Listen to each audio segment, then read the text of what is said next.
Hey everyone, welcome back to the channel. Thank you for being here. My name is Andrew, coming to you from the beautiful Carolinas. Today's topic is going to be when the empath is pushed too far. Think about that for a minute. Everyone, if you like the content, please like, subscribe, and share. So again, this is another version of an original video I created last year with the exact same thumbnail, when the empath is pushed too far. I'm going to give it a fresh take for 2023, a new mindset, and see where we are. I will also drop the link to the original video in the description so you can check out the original, and I hope you enjoy this one. So, empathy, what is it? Empathy is when you have the ability to place yourself in another individual's shoes and you can empathize with them, meaning you understand what it's like to walk down the street and see somebody down on their luck, perhaps not in the best financial situation, perhaps they're not doing too well, and you can say to yourself, wow, that's really rough, and maybe if you have a couple extra dollars, you give them some dollars or buy them some food or something like that. That's an example. Many people don't have empathy. They would walk right by that individual and say to themselves, well, it's not me. I don't really care. Whatever, that's their problem. See, that's not empathy. That's not a good thing. And that is exactly how the narcissist looks at things. Now, before I jump into the narcissistic aspect, first of all, let's understand something, that if you are an empath, and if you are, drop comments below, many people don't recognize that they have such beauty and abundance within them, i.e. empathy, and that this is a superpower. And I will certainly describe that to you later in the video. But if you have empathy, understand it is a superpower. Not everyone is built the way you're built. Not everybody has empathy. The narcissist certainly doesn't have empathy. What they have is manipulation. But empathy is a beautiful thing, to have the ability to place yourself in another's position and say, wow, they've got a challenging time ahead of them. Maybe I can help them out, or, just give them some moral support, or say some kind words. That's all it takes many times. Using that analogy I mentioned a moment ago, if you're walking down the street and you see someone down on their luck, maybe you don't have a couple dollars, maybe you can't buy them food or something, but maybe what you can do is just say, stay strong, hang in there. There are better days ahead. You just give them some empathy, you give them some encouragement. So that's a small example.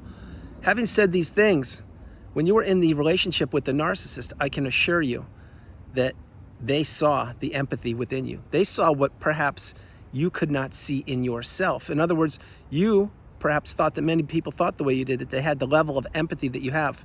You're understanding now, post-narcissistic relationship, that they don't. A lot of people don't have empathy, and they certainly won't have the amount of empathy you have.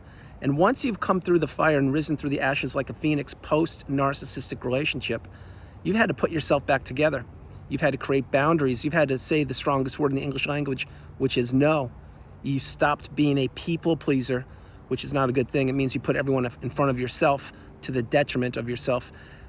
Maybe in the first version of you, you thought, yeah, that's fine. I'll help others out before I'll help myself out. That's not the path. It's really not. The path is helping yourself out first, because remember, you are the priority. You come first, second, and third. We now know that post-narcissistic relationship. When your cup is full, then you can contribute back to other individuals. But if you can't, just because an individual asks you to do something, perhaps they want to consume your energy and be on a phone call Friday night from 6 o'clock till 10 o'clock, just talking about what the problems are in their life. Well, in the past, maybe you did that. Now you don't do that, because you understand your time is so valuable. It's the most valuable commodity we have. That's my belief. All of these things I'm mentioning, they go back to you, the empath, the beautiful, bright, shining light. The narcissist saw what you were when they first met you. Remember, they did their homework on you. They tried to figure out what made you tick. They tried to figure out your level of empathy, how much you would give to a fault, how much you wouldn't say no, how much poor behavior perhaps you would tolerate, although you did not know that the poor behavior would go on and on and on throughout the whole relationship, and it would get worse and worse over time. You, most likely, in the beginning of the relationship, you were saying, wow, that person, that's a little strange behavior, a little odd, but maybe just had a bad day. And you gave them a mulligan. In other words, you did not trust your instincts or intuition. You ignored red flags. Why? Because of your empathy, most likely, because you were a kind, loving individual.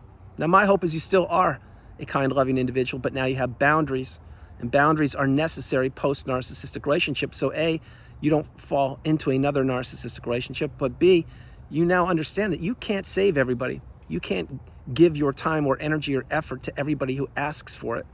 Now, this is a tough pill to swallow, because many people, specifically people in family relationships, They would be trying to consume your time or borrow money from you, or say that you have so much, why can't you just give me a couple dollars, or do this for me, or give me a ride here, or these things. That in the past you would do. You would accommodate them if you could. Now you don't do that. And perhaps that has been a little challenging with these relationships, but it's for the best. Why?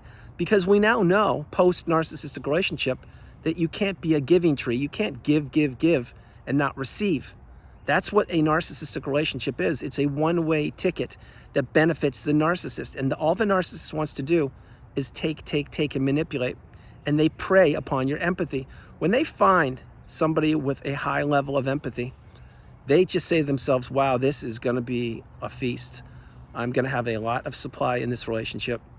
I'm really going to break this one down. And I'm really going to try to do as much damage to them as I possibly can, because I can't regulate myself, and I will abuse this person. I will ghost them, give them the silent treatment. They'll experience rage fits. They will be gaslit, on and on and on. All the things I mentioned on the channel. But the point being, they sized you up, and they realized that you were so abundant, and you still are, but you didn't know how powerful you were. You didn't know that within you is all the abundance, the beautiful energy. You're now getting the wisdom on my channel. You're understanding that, holy cow, after the relationship, after you've healed, you understand you're now entering the third version of yourself, which is the best version of you possible. It's where everything opens up. Doors start opening up for you. New relationships are very evident. Falling in love again is a possibility. Creating a business, moving, relocating, having all the toxic naysayers and or the flying monkeys in the past and just not even caring about them any longer. All these things happen. And what happens again is you have a huge weight lifted off your shoulders, which was what? It was the narcissistic relationship that you were carrying around. You were lumbering that relationship around for the length of the relationship, and no longer do you do so. So your empathy, remember, this is a superpower. Many people don't even realize till later in life that they are an empath. They sincerely don't. They just go through life and they do what they do, and that's fine. And then all of a sudden they understand, they hear somebody say the word empath. I've heard this firsthand from many people when I created the first video last year. Many people said, well, I didn't even realize I was an empath. See, this is beautiful. This is abundance. This is exactly what you should be doing. You should be discovering yourself, not being repressed by the narcissist, not listening to all the negativity from the narcissist, not believing in the false narrative or rhetoric of the narcissist. Keep this in mind. When you break the shackles of the narcissistic relationship and you heal properly, and again, in time, in your time, you will heal. When you do these things, you'll understand that you can do anything you want to. And it was the narcissist the whole time trying to keep you down, trying to have you doubt yourself, trying to play on your empathy, trying to have you believe that you wouldn't amount to anything, and that they know more than you do, or that they know better than you do, or they're so much smarter than you, or how did you get this far in life, or you need help. They say all of these things to you, and they try to berate you and keep you down. And most likely, and most times, you're isolated and you have no one to talk to. That's why these relationships are so lopsided and so draining, because you are experiencing most of this abuse behind closed doors where nobody, i.e. the general public, can see it. That's exactly how the narcissist wants these relationships. But when the empath is pushed too far, what will happen is the empath will finally see the light. They will see the abundance within themselves. They will see how much they have to offer the planet. They will see that they have everything that the narcissist wanted, all the positive energy, all the excitement, all of the beauty. And the narcissist doesn't possess any of that. The narcissist just wanted to capture you for a period of time and use up your resources. It's exactly what they wanted to do. They did not think that you would ever pick yourself up by the bootstraps, dust yourself off, and begin to shine brighter than ever. They didn't. They were banking on you being quiet. They were banking on you pining for them. They were banking on you not knowing your value. They were banking on you staying stuck in the narcissistic fog. They were banking on you not believing in yourself. But when the empath is pushed too far and this individual understands how much in this world they can accomplish and how much people actually love them and respect them and care about them, this is like a supernova on steroids. It is exactly where you're meant to be. This is the moment when you flip the script and you turn all the false narrative from the narcissistic relationship around, and you reclaim your memories, you reclaim your life, you reclaim your future, you reclaim your identity, you reclaim everything that you lost in the relationship, and it comes back to you 100-fold. It sincerely does. Believe me when I tell you, the power, when the empath is pushed too far, number one, there's no going back. You can't go back to any kind of toxic relationship. Number two, you won't tolerate poor behavior from other individuals, perhaps new people you meet, or old relationships they're trying to get rekindled, like maybe old friendships or whatever. Number three, you now have boundaries. Number four, you now recognize that you are an empath and that you are a rare individual on the planet. Number five, you recognize that your empathy is a superpower. Play that again. It is a superpower. In the past, people would make fun of you being an empath. They would say, "Oh, you're weak. You cry during movies," or you're so soft, and like toughen up. Like, what are you doing? It's so embarrassing. And you would be like, "What are you talking about? Like, these are my emotions, and this is how I express myself, and it's how I feel." Understand this. This is powerful. If you're shedding tears, it's beautiful. It's because your body is telling you that you need to regulate yourself. It's so abundant. Number 7, I believe I'm on. When the empath is pushed too far, this individual also knows that they have a higher purpose on the planet post-narcissistic relationship. They don't live in the everyday fog any longer. They don't live in the narcissistic fog. They now have purpose. They now have an ability, a superpower, which is empathy, that can now be harnessed and utilized for the betterment of themselves, those loved and trusted ones around them, and the planet. The other thing, number 8, is when the empath is pushed too far, they understand, holy cow, I just went through some of the most challenging, difficult days of my entire existence, but yet here I am, and I made it, and I am a champion, I am a winner. I conquered the narcissistic relationship. I defeated something that I was up against that I did not even know that I was up against. Remember this, you conquered one of the most challenging relationships on the planet, the narcissistic relationship. You weren't taught narcissism in school.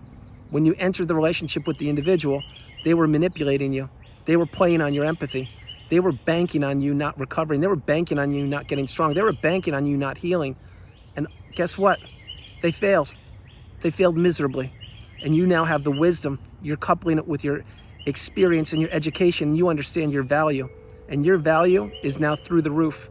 It is higher than the stars, believe me when I tell you. You now know who you are. You found yourself. This was a life learning lesson that you had to experience. You had to go through it. You did not want to go through these challenging days or that relationship, but you had to go through it. This was one of your life tests. And guess what you did? You passed with flying colors on every level possible.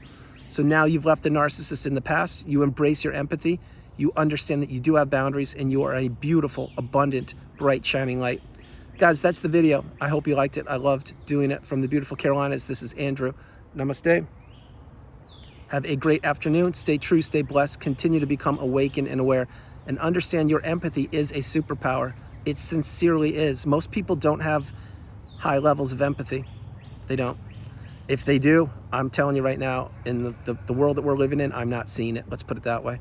So understand your empathy is something that you control, who you offer it to, and perhaps who you do not offer it to. When your cup is full, contribute back to the planet. Do what you can do to help out this place. If your cup isn't full, heal, rest, get stronger, become educated, awaken and aware, and understand that you are the priority. You come first, second, and third. And remember this, there is no place any longer in your life for a toxic relationship, no matter who it is, whether you've known them for a day or a lifetime. If they are consuming your energy and it's not benefiting you, I strongly suggest to gray rock and or remove yourself from that relationship. If not now, when? Guys, that's the video. I hope you liked it. I love doing it. No matter where you are on the planet, you are not alone. Remember that. You are not alone. I love you all. God bless you, and I'll talk to you tomorrow. And the question being, I think most of you know this by now, but am I an empath? Yes, I am an empath, and I've known it an awful long time, since I was a tiny little kid. I didn't know the level I was, but I know now, and it's a beautiful, beautiful thing. God bless you. I love you. I'll talk to you tomorrow.